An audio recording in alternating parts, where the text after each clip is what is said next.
우산을 잘 잃어버리는 사람이 있습니다. 때때로 핸드폰도 깜빡깜빡 놔두고 다니고 잃어버리는 사람들이 있습니다. 잘 챙기지 못한다고 그들을 비웃지 마십시오. 우리 모두는 가끔씩 잃어버리는 것들이 많아요. 양심을 잃어버린 사람들이 있습니다. 우리의 이성을 잃어버린 자들도 있어요. 핸드폰 잃어버리고 우산 잃어버리는 것은 그렇게 큰 문제가 아니에요. 양심과 이성을 잃어버리는 것은 정말 위험한 거예요. 우산 잃었다고 너무 아까워하지 마십시오. 아마 누군가는 그 우산을 요긴하게 쓰고 있을지 모릅니다. 시계를 잃어버렸다고 너무나 아까워하지 마십시오. 누군가는 주워서 잘 쓰고 있을 터이니까요. 그러나 믿음을 잃어버렸을 때는 아까워해야 돼요. 안타까워해야 돼요. 빨리 찾으려고 노력해야 합니다. 믿음은 누군가 잃어버렸다고 해서 그거 가져다 쓰지를 못해요. 그거 잃어버리면, 그거 그대로 방치하면 그 다음에는 모두가 힘들게 되어지는 거예요. 여러분들, 오늘도 예배드리러 왔어요. 내게 믿음이 있는지 확인하는 거예요. 하나님과 나 사이의 관계가 별 문제가 없는지 그거 둘러보는 거예요. 그 예배의 자리예요. 예배의 자리는 하나님께서 내가 너 얼마나 사랑하는지 아니? 하나님 은혜로 살았어요. 다 하나님의 도움이었죠. 이거 회복하고 기억하려는 거예요. 이거 방치해 두면요, 사람은 다 지 잘난 멋으로 살아요. 돈 버니까 내가 번 것이고 이래서 얻으니까 내 능력인 줄로 다 착각하는 거예요. 그거를 방치하게 되어지면 사람 마음은 해이해져요. 주인이 없어요. 시간이 지나면 그는 교만해지고 어리석어질 수밖에 없어요. 멸망의 자리에 설 수밖에 없는 거예요. 그러니 때마다 하나님 앞에 나와 예배를 드리며 내게 믿음이 있는가? 하나님이 내게 누구신가? 정기적으로 둘러보고 부족하지만 그래도 제정신 차리고 있구나. 이걸 확인하며 돌아가는 거예요. 그래야 삶의 본질이 세워지는 거예요. 어린아이, 이성이나 판단력이 부족해서 어른보다는 제대로 보지를 못하는 거죠. 어린아이 눈에 보이는 것은 단편적인 것입니다. 그저 내가 먹고 싶어, 내가 하고 싶어, 여기에 늘 머물러 있는 것이죠. 그런 어린아이로 살아갈 수는 없어요. 귀엽고 예쁘긴 하지만 삶은 어린아이에 머물 수는 없는 거예요. 사람은 성장해야 돼요. 성장해야 돼요. 믿음도 성장해야 합니다. 성장하는 믿음이라는 게 뭡니까? 장성한 어른의 믿음이라는 것이 무엇입니까? 간단해요. 하나님의 뜻을 따라 사는 것을 원칙으로 우선으로 삼고자 하는 게 이게 장성한 믿음의 분량이에요. 사람은 본성적으로 이기적이에요. 우리를 훈련시키고 갈고 닦지 않으면 우리는 언제나 자기밖에 몰라요. 아주 어린아이와 같은 모습이에요. 하나님을 예배하고 만난다라고 하는 말의 의미는 대상, 하나님이 계셨군요. 정말 주인이 있었네요. 나를 만드신 창조주가 계시네요. 대상 인식을 갖는 거예요. 그러면은 어떻게 살아야 되지? 나를 지으시니 창조주의 뜻이 뭐야? 이거를 자꾸만 알려고 하는 것이고 그것을 따라 살려고 몸부림치는 것이 장성한 믿음의 사람이 되어지는 것입니다. 에베소서 4장 13절은 말합니다. 우리의 믿음이 그리스도의 장성한 분량에 이르기까지 계속적으로 성장해야 한다라고 하는 거예요. 자, 히브리 11장 말씀을 보고 있어요. 히브리 11장은 이른바 믿음의 장이라 불리워지는 것이죠. 히브리 기자는 먼저 1절에서 믿음을 정의해요. 믿음은 바라는 것들의 실상이야. 우리가 보지는 못하지만 그것들의 증거야 라고 믿음을 정의한 다음에는 히브리서는 길게 믿음의 선배들, 믿음의 조상들을 여러 사람들을 언급하는 거예요. 그래서 그분들이 믿음을 보여주는 실적 삶의 이야기를 우리에게 들려주는 거예요. 그러니까 신앙생활은 알아야죠. 중요한 거는 뭐예요? 아는 것을 살아내는 게 믿음 생활이에요. 우린 믿음이 귀함을 나름대로 인정 고백하면서 세례교인 되어지고 신자가 되어진 거예요. 중요한 것은 그 믿음을 살아내는 것이죠. 히브리서가 믿음을 정의한다면 우리의 믿음의 선배들이 그 믿음을 어떻게 살아냈는지를 알아? 그 믿음을 어떻게 강화시키고 이 믿음을 키워냈는지 알아? 아브라함, 이삭, 야곱, 요셉 그리고 모세 이야기를 언급하는 거예요. 오늘 본문이 모세 이야기인데요. 다른 사람보다 조금 더 많은 분량을 취급하고 있어요. 모세는 이렇게 믿음의 삶을 살아냈어 라고 이야기하고 있는 것입니다. 모세는 지난주에 나름대로 떨기나무 불꽃에 붙은 그 떨기나무 속에서 하나님을 만나면서 소명을 깨닫고 그 다음에 사명자가 되어져서 노예 생활하는 애굽의 자기 백성들을 구원하러 간 거예요.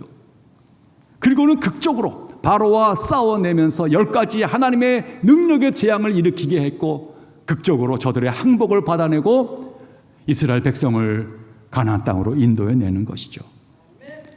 이 모세의 믿음은 장성한 믿음이다, 귀한 믿음이다로 이야기를 합니다. 24절에 보니까 믿음으로 모세는 장성하여, 믿음으로 모세는 장성했다는 거예요. 처음부터 모세가 대단한 사람은 아니었다는 거예요. 모세는 계속적으로 믿음이 성장해 왔다라고 이야기하는 거예요. 자, 그러면 이 모세를 통해서 장성한 믿음이라는 게 뭔지, 어떻게 그 길로 나아갈 수 있는 것인지 모세의 믿음에서 몇 가지 배울 것이 있다는 거예요. 자, 첫 번째 24절 말씀 보시기 바랍니다. 시작. 믿음으로 모세는 장성하여 바로의 공주의 아들이라 칭함받기를 거절하고. 여러분, 믿음이 성장하려고 하는 중에 우리가 갖춰야 될 주요한 덕목 가운데 하나가 잘 거절하는 능력을 키워야 한다는 거예요. 바른 신앙, 정말 믿음의 신앙생활은 지혜롭게 거절을 잘해야 돼요. 미국의 어느 주의 경찰국에서 못된 자녀 만들기 10가지라고 하는 것을 발표했어요. 아마 관내에 여러 학교 학생들이 이렇게 돌보는 중에 아마 거칠고 여러 안타까운 애들을 만났겠죠. 그러면서 경찰 당국이 부모들한테 못된 아이 만들기 10가지를 이야기한 거예요. 이런 겁니다. 어려서부터 아이가 갖고 싶어하는 것은 뭐든지 다 사줘라. 그러면 그 아이는 세상이 다 자기 것인 줄 알고 오해에 착각할 거다. 아이가 나쁜 말을 할 때에 그냥 웃어 넘겨라. 그러면 그 아이는 자기가 재치 있는 줄로 생각하고 더더욱 좋지 못한 말과 악한 생각으로 깊어질 거다. 아무런 영적인 훈련과 교육을 하지 마라. 그 아이는 세상 가치에 휘둘려지게 될 거다. 잘못된 품행을 책망하지 말고 그냥 넘겨라. 다음에 자동차를 훔치거나 못된 일을 저질러도 사회로부터 크게 책망받을 날이 올 거다. 아이가 정돈하지 않는 이불, 옷까지 신발 다 일일이 잘 챙겨줘라. 그러면 자기 책임을 다른 사람에게 미루는 무책임한 사람으로 자라날 거다. 어떠한 프로그램이나 책, 그림 등 TV를 애가 마음대로 보도록 내버려둬라. 머지않아 그 마음은 쓰레기통이 될 거다. 아이들 앞에서 부부가 마음대로 싸워라. 가족들이 자주 아이 앞에서 다투어라. 후에 저들은 자신의 가정에 위기가 찾아와도 꿈쩍하지 않을 거다. 달라는 대로 애들에게 용돈을 마음껏 지급해라. 언제든지 주어라. 살아가는 태도에서 곧 썩어져가는 그 길을 금방 습득하게 될 거다. 먹고 싶은 것, 마시고 싶은 것 다 먹이고 갖고 싶은 것, 좋아하는 것 다 해줘라. 세상을 살아갈 때 어떠한 거절이라도 한 번만 당하게 되어지면 곧 낭패에 빠지는 사람이 될 거다. 자녀가 이웃 어른 또는 선생님 또는 경찰관에게 대립되는 자세를 보일 때 언제나 아이 편이 되어줘라. 그러면 건전한 사회 모든 구성원들이 그 아이의 적이 될 거다. 이 모든 말의 의미가 뭡니까? 하고 싶은 대로 내버려 두면 아이 망친다는 거예요. 교육에는 스톱! 안 돼! 이건 아니야. 정확하게 선을 그어줌이 필요하다는 거예요. 불평하겠죠. 그 선 때문에 부모와 옥신각신하겠죠. 그러나 그 선을 지키려고 아니야! 라고 말한 것을 분명한 신호로 받은 아이들은 규범 있게 성장한다는 거예요. 영적으로도 마찬가지예요. 하나님 사랑하세요. 우리를 돕기를 원하세요. 그러나 우리의 영혼이, 우리의 신앙이 힘들면 도와주고 필요한 거 공급해주고 좀 어려우면 다 해결해주고 그것만을 하나님의 사랑이라고 여긴다면 지독히 이기적인 교만은 우리 생각이에요. 어리석은 자녀가 부모에게 대하는 태도와 똑같은 거예요. 그런 영혼은 건강하지 못해요. 그런 영혼은 자기밖에 모르고 남을 챙겨주는 일을 제대로 하지를 못해요. 하나님은 그렇게 못난이 모습으로 우리 믿음이 성장하기를 원치 아니하세요.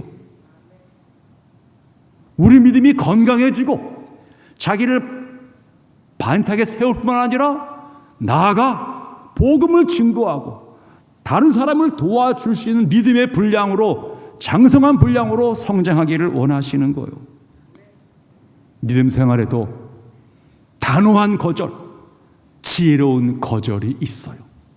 하나님은 종종 이 일을 행하세요. 24절에서 믿음으로 모세는 장성하여 바로의 공주의 아들이라 칭함을 거절했다는 거예요.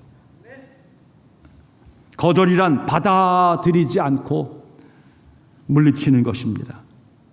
모세는 자신이 누릴 수 있는 최고의 영예죠. 바로의 공주의 아들이 되어지는 것을 거부했다는 거예요. 뒤늦게 나는 히브리 백성이야. 나는 하나님 믿는 자야. 이거를 깨달은 거예요. 그러면서 바로의 왕궁에서 편안하고 대단한 권세 누리는 거죠.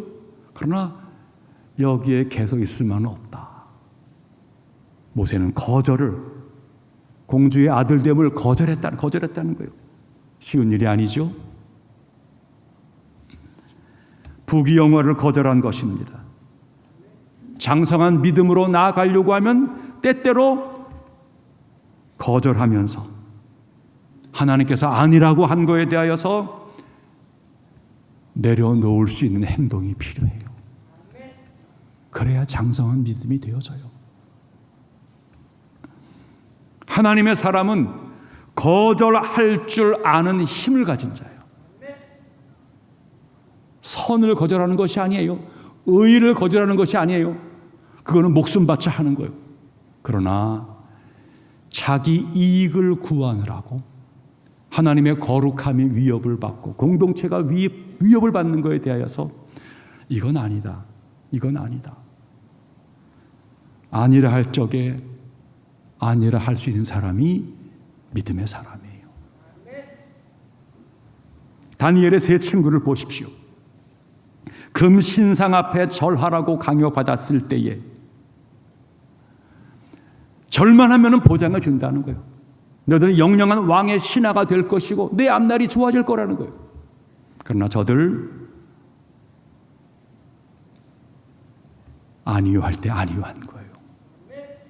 그 때문에 옥에 투옥되어지고 풀무불에 태워질 위기를 맞이했어요. 그러나 거기서 하나님 구원하시면서 아니라 한 자의 위대함을 하나님 입증해 주었어요. 요셉 노예로 팔려가서 애굽의 왕을 섬기는 시위대장의 몸종이 된 거예요. 열심히 일한 뒤에 그 집의 가정을 다 살림맞는 집사가 된 거예요. 총무가 된 거예요. 그런데 그 집의 안방마님이 요셉을 유혹하는 거예요. 이건 아니란 말이죠. 요셉이 아닌 것을 아니라고 했어요.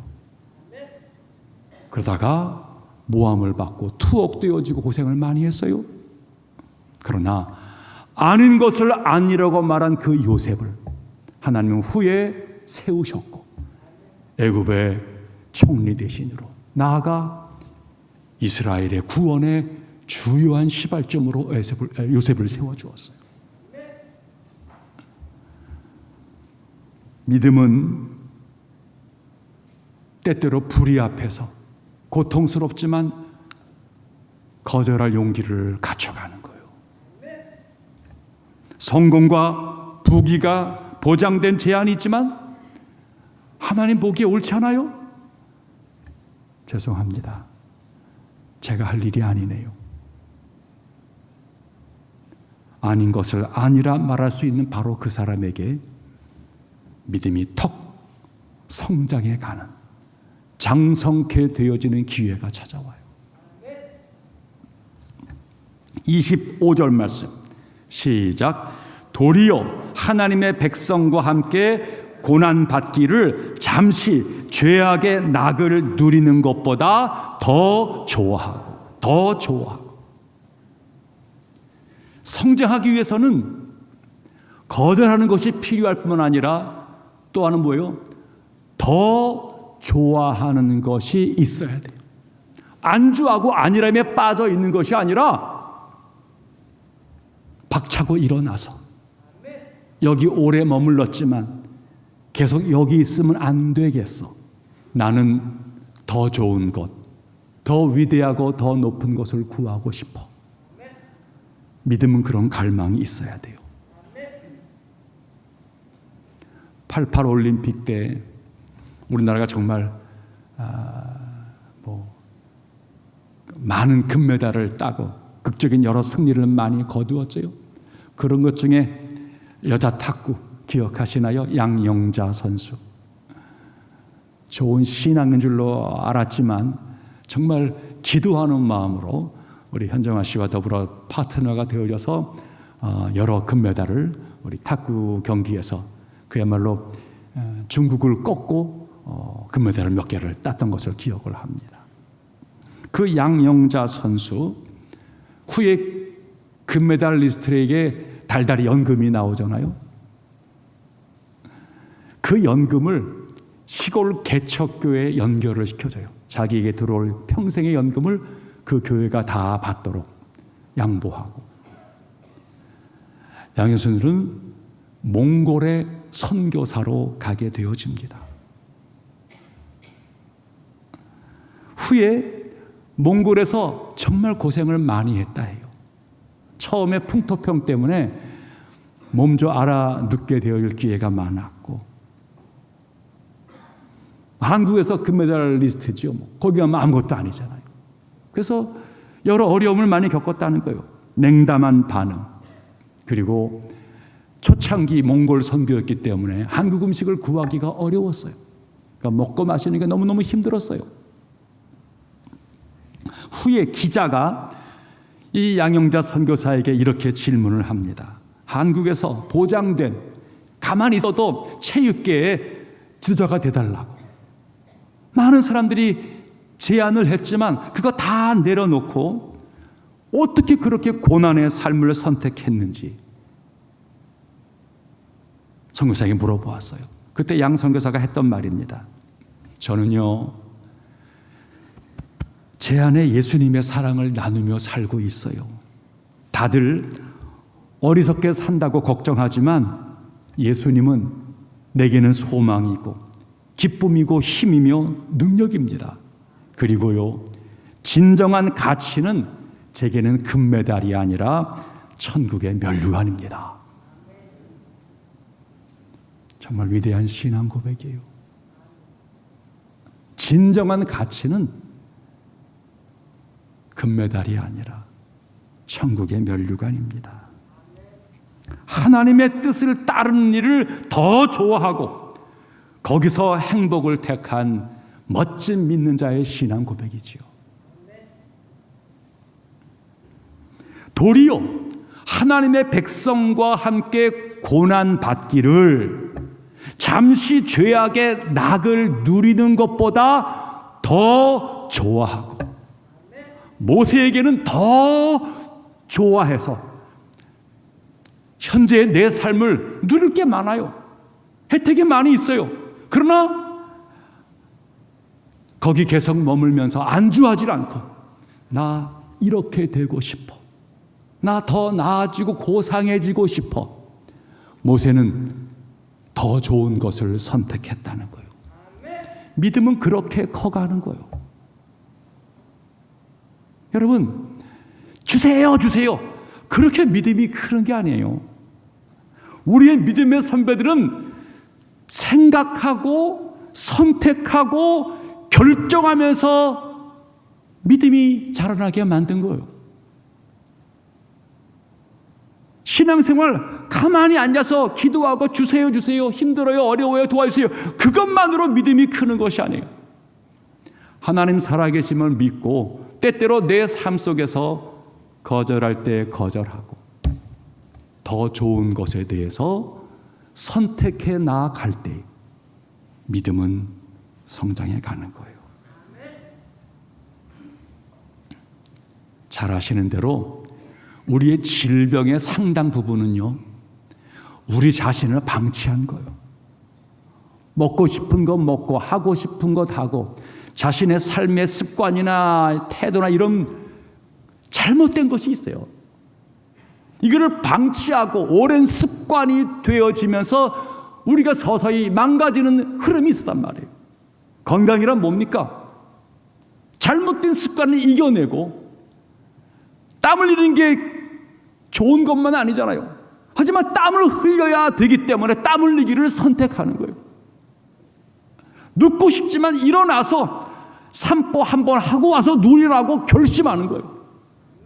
그게 내게 더 좋아라는 더 좋은 것, 나의 앞날을 위해서, 내 영혼의 가치를 위해서 더 좋은 것을 선택하는 거예요. 그래야 영적인 건강이 있고 그래야 삶이 건실해지는 거예요. 믿음은 그 더 높은 것을 선택한 거예요. 장성한 믿음의 사람은 하나님의 가치를 좋아하고 그것을 선택합니다. 장성하지 못한 어린아이와 같은 신앙의 모습은 자기 좋아하는 것을 선택하는 거예요. 어린아이 같이 먹고 싶은 것, 누리고 싶은 그것으로 반응하려고 하는 것입니다. 장성하지 못할 때에는 내 욕심이 좋아하는 것을 늘 선택하는 거예요. 사랑하는 성도님들, 우리의 믿음의 모습이 어떠냐는 거예요. 여러분, 그저 그 자리에 가만히 앉아있고 괜히 울고 떼쓰면서 더 줘요. 그런 것을, 그 연약한 모습을 방치하지 마세요. 힘들고 어려워도 일어나시고, 때때로 어렵지만 내 도리 감당하고 아닌 거 아니라 그러고, 이게 더 좋겠어. 믿음의 가치를 붙들고 몸을 움직여 보는 거예요. 행동을 한번 해보는 거예요. 그러면 깨어나요. 힘들지만 세포들이 깨어나고 장기들이 활성화되어지고 내 몸이 튼튼해져요. 생각도 그 다음에는 반듯해지게 되어져 있어요. 26절 말씀 보시기 바랍니다. 시작.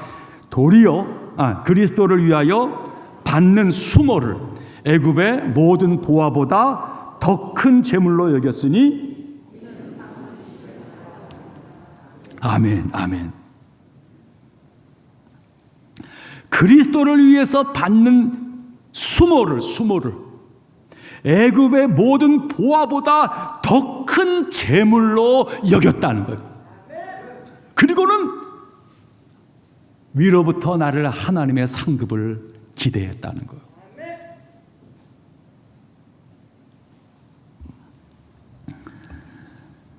그리스도를 위해서 받는 수모.